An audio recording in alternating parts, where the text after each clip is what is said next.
Hello students, in this session we are going to start with thinkers. Okay, so as we have already discussed in the previous session, we will be starting with thinkers in this session. And in this session I'll not be taking any specific thinker. What I'll do is I'll give you an orientation of all the thinkers, right? So we need to study Marx, we need to study Weber, Durkheim, Parsons, Merton, Mead. So what I'll do is I'll talk about each of these thinkers. I'll give you a brief idea or introduction of all these thinkers. I'll basically introduce all these thinkers to you in this particular session. A very important session. Some of the points that I'm taking up here you may not understand, but you don't worry about anything. Once we complete thinkers, you will get everything. So for example, when we talk about methodology, I will talk about certain methods which is used by Weber, Durkheim, etc. For example, I may use the word Verstehen, I may use ideal types, I may say comparative analysis, indirect experiment, causal functional approach. So different words I may tell at this point of time when I'm introducing these thinkers. You may not understand, but don't worry about any of this. We will be taking care of all these thing in the thinkers chapter. Okay, so when we discuss specifically about Weber, I'll talk about all those methods of Weber, and in fact all these could be asked as your prelims question. So you don't worry about anything if you're not able to understand here, because in the next 2-3 weeks that I'm going to handle the thinkers, it will take around 3 weeks at least. Okay, or at least I have to take around 15 sessions for you to complete the thinkers. It's around 50 to 60% of your syllabus. Okay, so what all things I'm going to teach you in the 15 days, I'm going to consolidate and I'm going to tell you what I'm going to teach. So don't worry about again and again I'm telling this, because once you attend the session, some of you might be afraid. Even though all these things, when you study all these, you will understand all these are very simple. But when I'm taking those words at this point of time, when you are not knowing anything about sociology, I'm talking about the freshers. Others, those who are attending the session, it will be easy for you. You even don't want to attend this particular session, you can directly start attending from the next session. So this is introduction. So what I'll do is I'll talk about what is the socio-economic or intellectual context in which all these thinkers are writing. So I'll divide this discussion in terms of the context in which they are writing, the different perspectives that they are using. For example, even though Marx and Durkheim writing in the same context, almost the same time, but they are using entirely different perspective. Durkheim is using a functionalist perspective and Marx is using a conflict perspective. I'll discuss all these in detail. Weber is using an interpretive perspective, Mead is using an interactionist perspective. So different people use different perspective.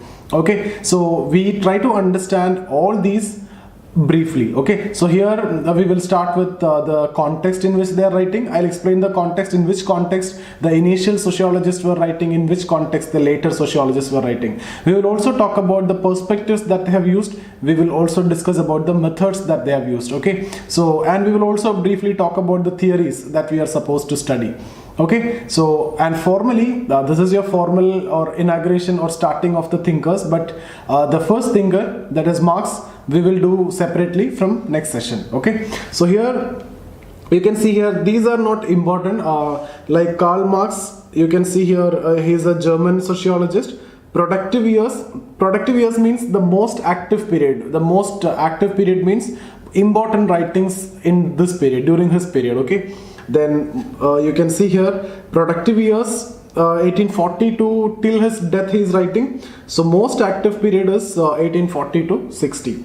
Émile Durkheim is a French sociologist and productive year 1890 to 1917 he is writing. Max Weber is again a German sociologist. Productive years, if you see, 1900 to 20. George Herbert Mead, American sociologist. Parsons is also American sociologist. Merton also American sociologist, and Merton is actually a student of Parsons. Okay, so all these thinkers we will see in detail in the coming sessions. Now we will see the context in which they are writing, the methods that they are using. Everything have to be explained in detail in the thinkers chapter. Okay, so now So let's start with socio-economic and political condition. So when you talk about early thinkers like Marx, Weber, Durkheim, they are the early thinkers. They formulated their thoughts in the context of socio-economic and political chaos in European society. So when we discussed about emergence of sociology, we have discussed about modernity and social changes related to emergence of sociology, right? So at that time I have told you there are a lot of social changes, social chaos, social issues, social disorder, total turmoil was present in most European society, and especially in France. The immediate context was present in France because France, in their democracy, establishment of democracy was actually preceded by a revolution. So Europe was witnessing a drastic transformation in terms of industrialization, we have discussed it, democratization in particular, and modernization in general. And when we discuss about modernization, we have discussed these specific elements, right? Industrialization, it came to be associated with a lot of social problems, like new types of crimes emerged, workers working in inhuman working condition, more number of working hours, less wages, nuclear families emerged, domestic violence, breakages, new types of crimes, pickpocketing, okay, slums emerged. So altogether a new type of poverty, deprivation you can see, okay. And again democracy also was associated with certain problem related to the uncertainty of its success.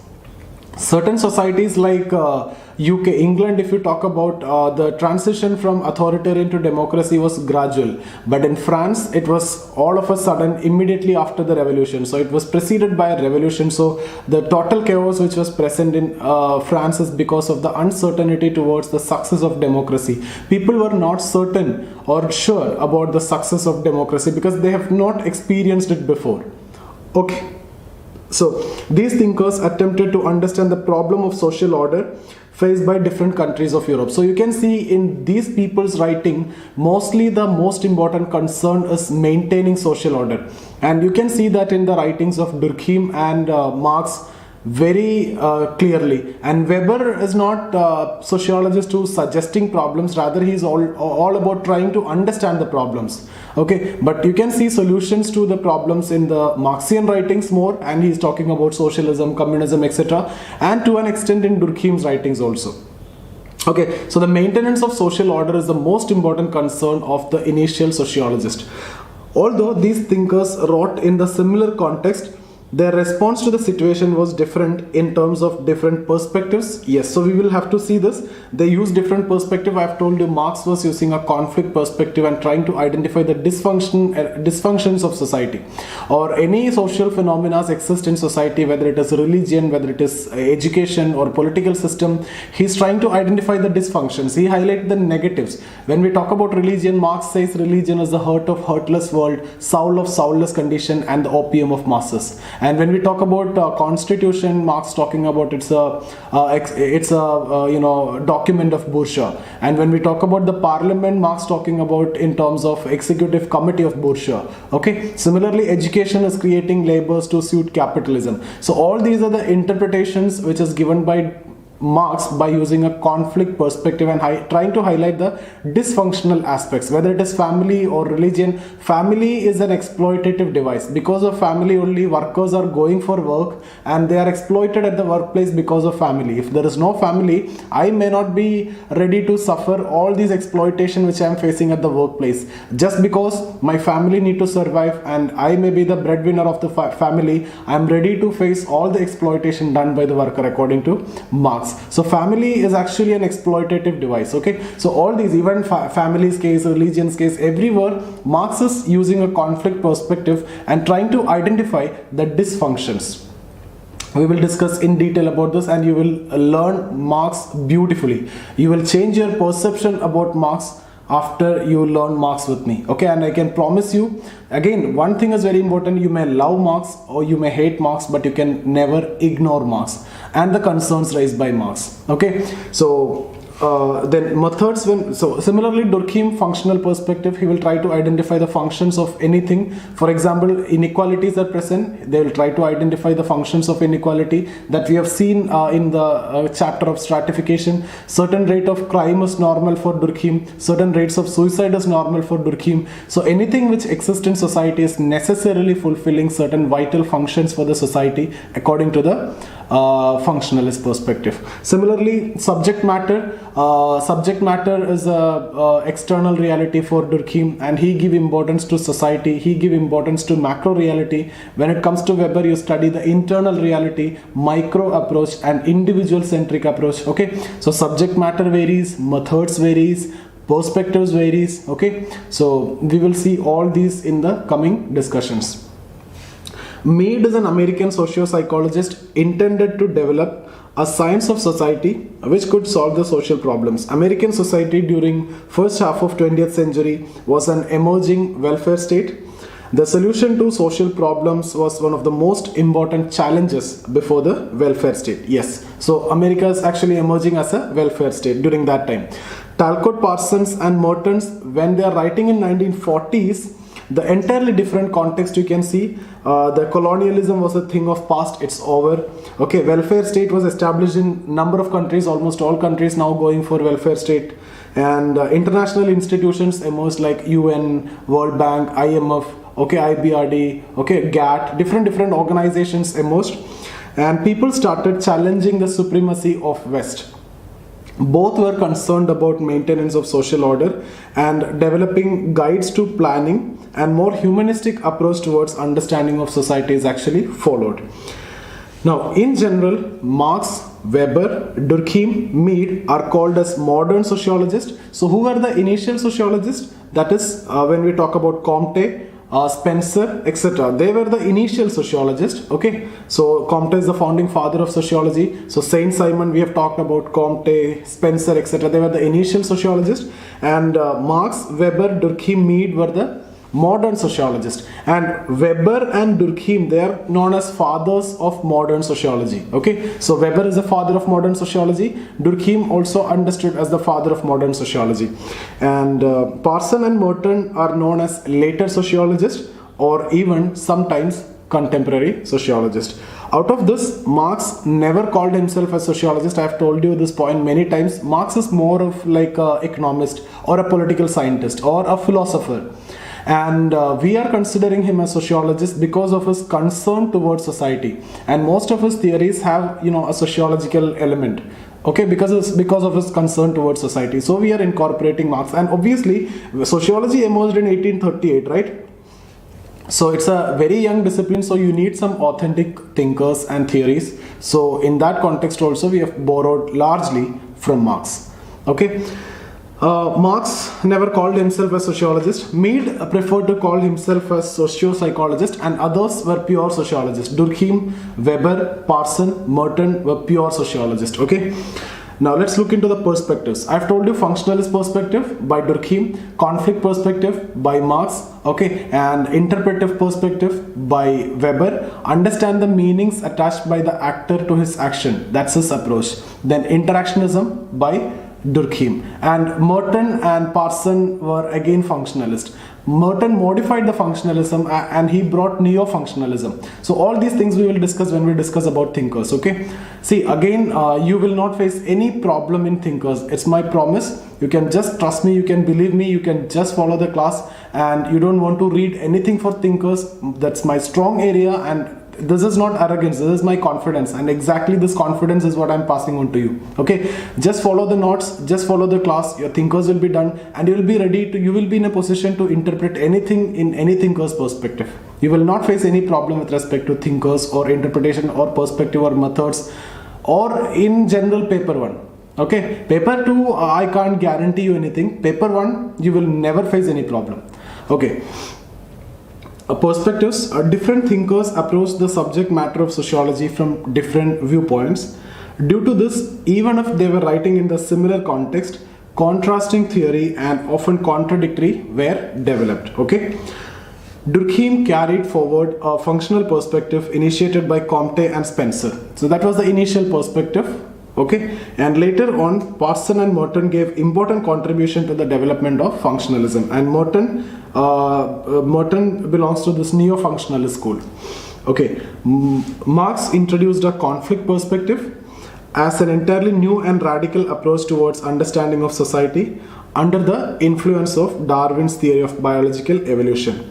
The initial sociologist frequently used evolutionary perspective. Okay, so like if you see, when we discuss about Marx theory of historical materialism, it's all about understanding society. So he understands society from ancient society to feudal society to capitalism to futuristic societies like socialism and communism. Those are his predictions. So it's a kind of evolution. So he is using an evolutionary perspective. Similarly, when we discuss about Durkheim, he is using an evolutionary perspective in his theory of division of labor. So both of these people are using evolutionary perspective, which has actually acted as the initial perspective in sociology. From where it is drawn from biological theory, right? Darwin's theory of biological evolution. Similarly, Parsons also using an evolutionary perspective in his grand theory. Mead is also using an evolutionary perspective in his theory of mind, self and society. So all these initial sociologists were using evolutionary perspective, which is directly from natural science biology. Okay. So the initial sociologists frequently use this perspective. Both Marx and Durkheim framed the evolutionary theory of society.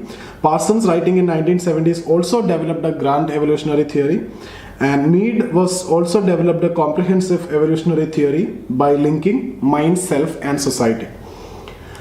Max Weber introduced interpretive perspective using a micro approach.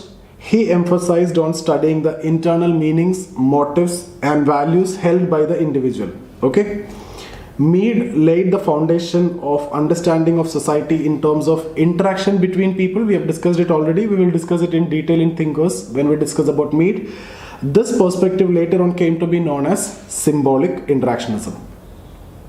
Apart from this, Marx and Durkheim were macro sociologists, so they are giving importance to society. When we talk about macro sociologists, giving importance to society, whereas Mead and Weber were micro sociologists. That means they are giving importance to individual. Okay, so Marx and Weber, they are societies supreme or society centric, and macro approach, here micro approach, individual centric, individual meanings, internal meanings, motives, etc. Whereas Parsons and Merton combined these two approaches and they followed an integrated approach. Okay, now the methods. So when you see the methods, the establishment of society as distinct, with the establishment of sociology here, with the establishment of sociology as a distinct discipline, and search for specific methods can be seen in the writings of all the thinkers. Weber and Durkheim framed specific methods to be used in sociology.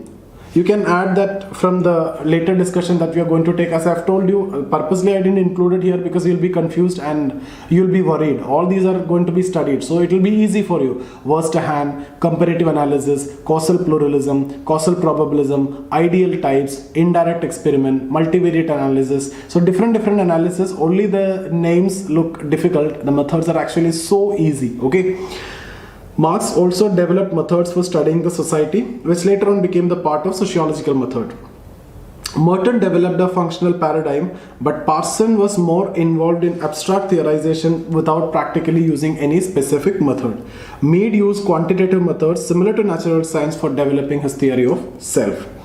Now, when we come to views about individual and society, I have told you for some group individual is supreme, some group society is supreme, some group both are supreme. Marx consider society as supreme. Weber consider individual as supreme. Durkheim consider society as supreme. Mead consider individual as supreme. So some sections society importance, some section individual importance, some sections macro, some micro. Some say external aspects to be studied, some say internal aspects to be studied. When it comes to Parsons and Merton, they integrated both. That's it. So for a sociologist, the smallest part of subject matter is an individual and the largest unit is the society as a whole. Okay, understanding the relation between individual and society has been the task of all thinkers. Individuals are woven into pattern of relationships, then forming a society, some relationship, and that forms the society. So different patterns of relationship you can see in terms of family, in terms of different social institutions. Okay, these patterns of relationships are mediated by social institutions, okay, social groups and social processes which are present as an integral dimension of society. Different thinkers had different views about supremacy and primacy about individual and society. Marx and Durkheim gave importance to primacy of society over individual. Okay, for Durkheim, society is supreme and controls the individual. So, as per Durkheim, you are preparing for civil services because society is pressurizing you to do that. Okay, so that's what society-centric approach. Whatever you do is it actually in consonance with the society. What society tells you, you do that. Okay, in some way that is also true because family pressure, etc. will be there, obviously. Okay, for Durkheim, okay, society has its own existence irrespective of will of the individual. That is, society came into existence its own. Society is sui generis. Marx understood society as a system of production having a structure. Both Mead and Weber gave primacy to individual. For Weber, social reality is constructed in terms of meanings attached by the actor to his action. So everything is related to the meanings which is developed in the minds of the actor. So I am preparing for civil service because that's the meaning which is generated in the minds of the people. Social reality is there that may tell you anything. If that is the case, everybody should have prepared for civil services, right? So if society is demanding you, means everybody should have prepared for this exam, but that's not the case. So meanings generated in the minds of the people is considered more important according to Weber, and that's more logical also. For Weber, social reality is constructed in terms of meanings attached by the actor to their action. So what is the subject matter for Weber? Study social action and establish the cause and effect relationship. How can you establish the cause and effect relationship? Try to understand the meaning attached by the actor to his action, and thereby you can establish the cause and effect relationship objectively. Okay. Mead understood the realities of society in terms of interaction taking place between individuals. These interactions are the building blocks of society. Parsons and Merton developed an integrated approach by synthesizing the earlier viewpoints. Earlier means Marx and Durkheim, macro, societal centric. Weber and Mead, micro, individual centric. Parsons and Merton integrated this, combined these two approaches. For them, both individual and society are part of the same process and cannot be separated. They are interdependent and complementary. Okay, you cannot ignore one for the other. Both are required. If you are only focusing on one, it's a partial understanding of society. Without internal meanings, only external meanings, if you're studying, that's a partial understanding. Similarly, individual act with external pressure also. So if you're only talking about meanings, then that is also a partial understanding. So both are required according to these people, Merton and Parsons.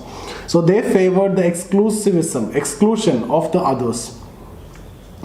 They are interdependent and complementary. Parsons expressed these views in the dichotomy of motivational and value. Don't worry about this word. This word you will be studying when it comes to Parsons' theory of social action. Every action is because of motivational and value orientation. Motivational means your own motive. You are studying for IAS, you're studying, preparing for civil services because your own motivation, one thing, and values of society, second thing. Okay, so motivational and value both are required. That means society as well as individual, internal as well as external, micro and macro. That's what integrated approach.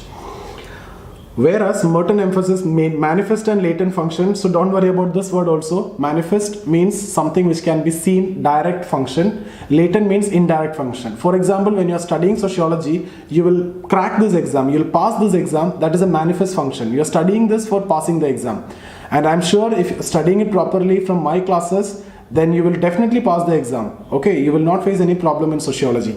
Latent means the other advantages, other functions of studying sociology. I will tell you, your personality will definitely improve. Your knowledge will improve. Your perception towards society or social phenomena will change. The way you start seeing things with respect to social aspects like this, family, religion, marriage, caste system, everything you see in a different perspective than what you have seen or done till now, what you have understood till now. So your perception will change, automatically your personality will change for sure. That's a latent, that's a hidden function of studying sociology.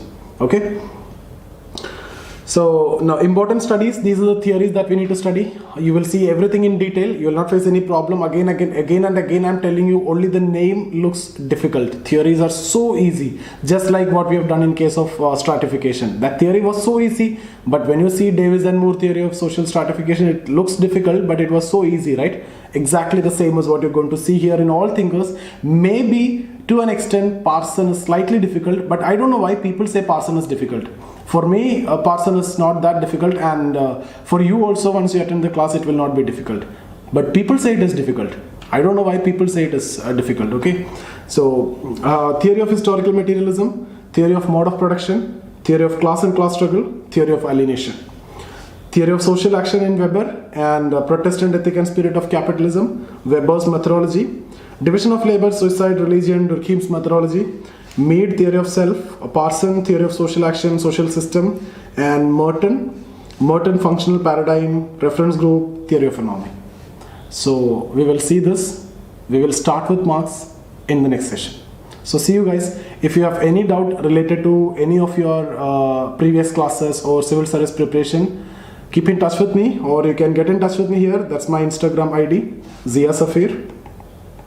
Okay, you can join the Telegram channel. You'll get all my classes over there. Economy is there, geography, economy is there, history is there, ethics is there, quantitative aptitude, okay, sociology, all these are there.